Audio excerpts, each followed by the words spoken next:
C'est une grande joie de vous retrouver ce 10 février 2025 autour de la prière du psaume 104. Mais avant tout, nous allons essayer de nous approprier le message de ce poème que nous pouvons intituler « L'univers loue son créateur ». Le psaume 104 est un poème de la création. Il reflète l'univers, autrement dit tout ce qui existe. Ce poème retrace en quelque sorte le récit de la Genèse, en particulier le chapitre 1 dans ses grandes lignes.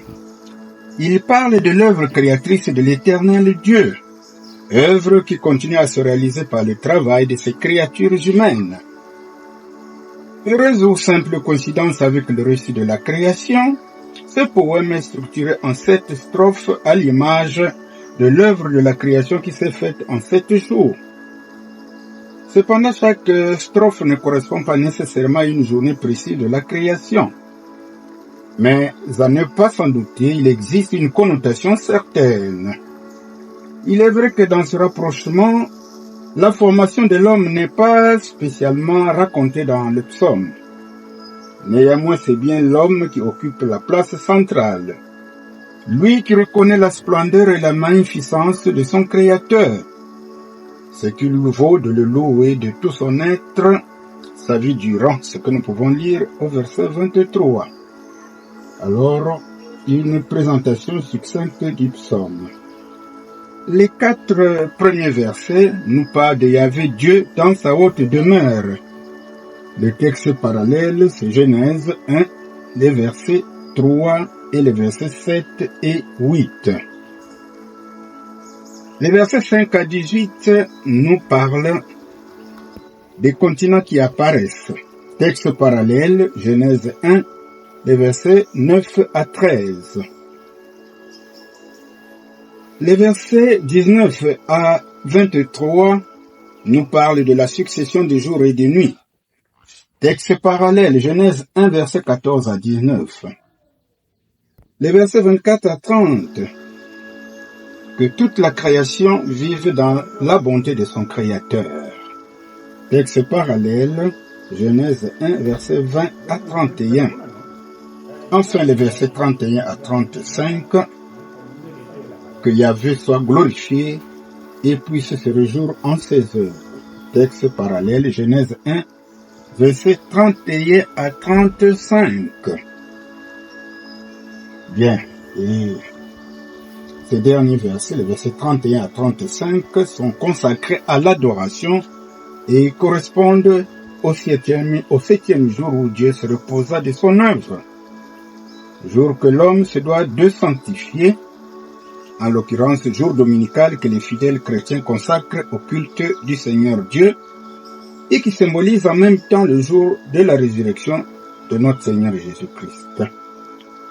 Quelle pensée nous inspire ce poème? Eh bien, la louange sied aux hommes droits, comme cela est dit au psaume 33, verset 1.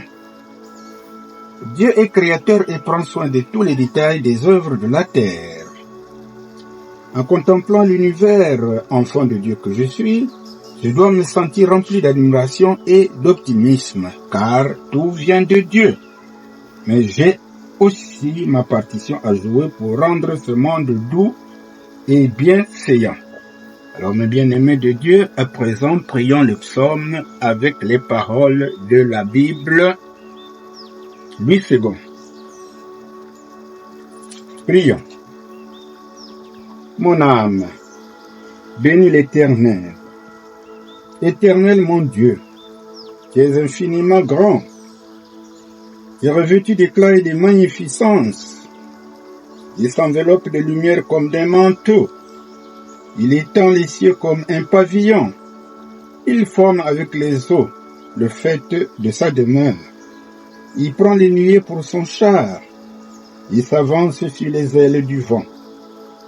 Il fait des vents ses messagers, des flammes de feu ses serviteurs.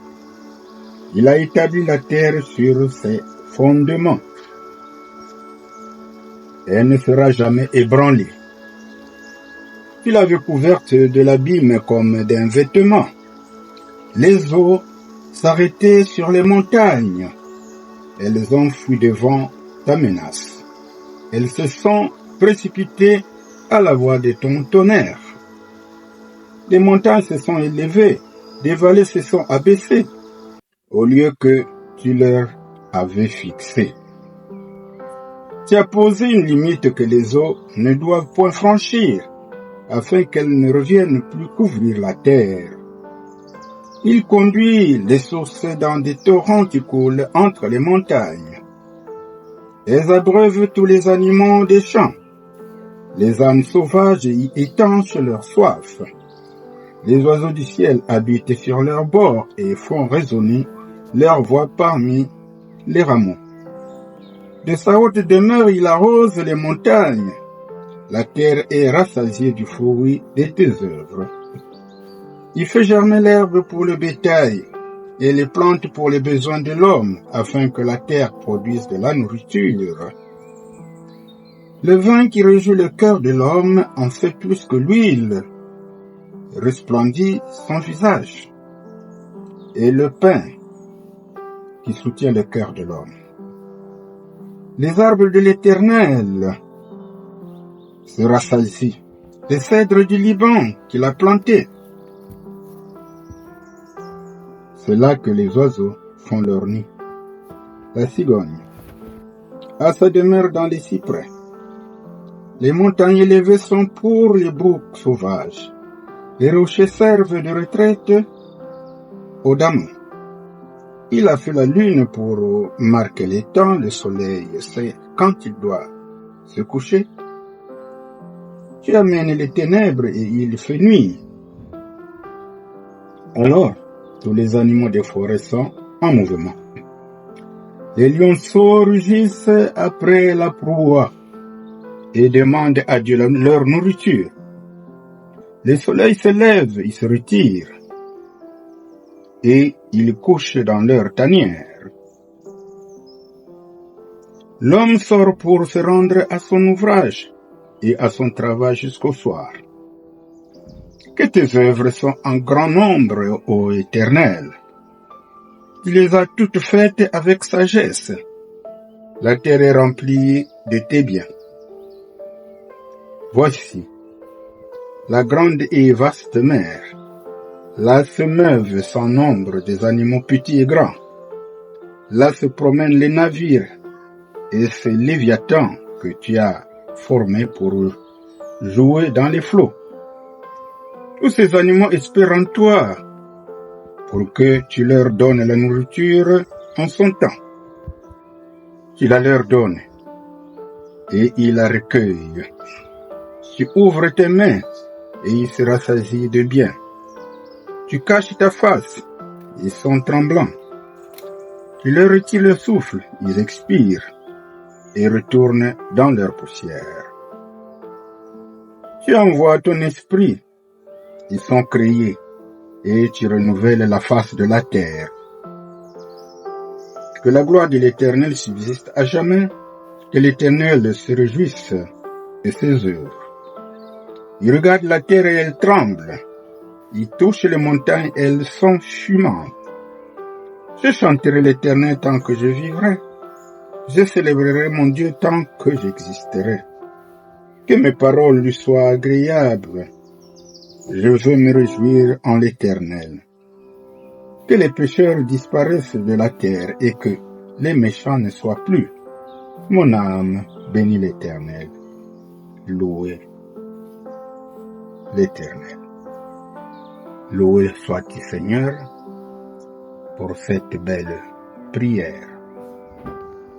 Que Dieu vous bénisse. Amen.